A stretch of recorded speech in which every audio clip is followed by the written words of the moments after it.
Quarta, 1º de março. Verso para memorizar. Tenham cuidado e não se deixem dominar por qualquer tipo de avareza, porque a vida de uma pessoa não consiste na abundância dos bens que ela tem. Lucas 12, 15. Ananias e Safira. Era um momento emocionante para se tornar membro da igreja.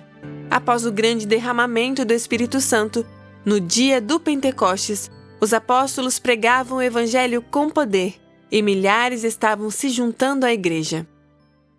Tendo eles orado, tremeu o lugar onde estavam reunidos. Todos ficaram cheios do Espírito Santo e, com ousadia, anunciavam a palavra de Deus. Da multidão dos que creram, era o coração e a alma. Ninguém considerava exclusivamente sua nenhuma das coisas que possuía. Tudo, porém, lhes era comum. Que privilégio Ananias e Safira tiveram!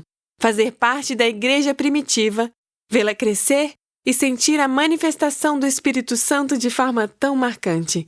Não havia nenhum necessitado entre eles, porque os que possuíam terras ou casas, vendendo-as, traziam os valores correspondentes e os depositavam aos pés dos apóstolos. Então se distribuía a cada um conforme a sua necessidade. Foi nesse cenário que Ananias e Safira, obviamente impressionados com o que estava acontecendo e querendo fazer parte dessa comunidade, decidiram vender alguns bens e contribuir com os lucros para a igreja. Até aí, tudo bem. Ouça Atos 5, 1-11. Entretanto, certo homem chamado Ananias, com sua mulher Safira, vendeu uma propriedade, mas reteve uma parte do dinheiro. E Safira estava ciente disso. Levando o restante, depositou-o aos pés dos apóstolos. Então Pedro disse: Ananias, por que você permitiu que Satanás enchesse o seu coração para que você mentisse ao Espírito Santo, retendo parte do valor do campo? Não é verdade que, conservando a propriedade, seria sua, e depois de vendida o dinheiro não estaria em seu poder? Por que você decidiu fazer uma coisa dessas? Você não mentiu para os homens, mas para Deus. Ouvindo estas palavras, Ananias caiu morto, e sobreveio grande temor a todos os que souberam do que tinha acontecido. Levantando-se os moços, cobriram o corpo de Ananias, e levando-o para fora, o sepultaram. Quase 3 horas depois entrou a mulher de Ananias, sem saber o que tinha acontecido. Então Pedro, dirigindo-se a ela, perguntou: Diga-me, foi por este valor que vocês venderam aquela terra? Ela respondeu: Sim, foi por esse valor.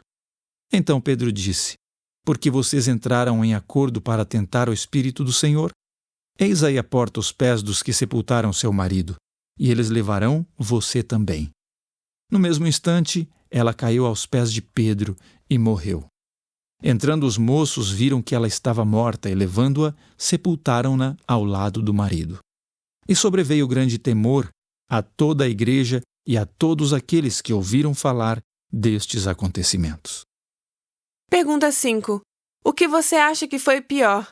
Reter parte do dinheiro ou mentir? Por que uma punição tão severa?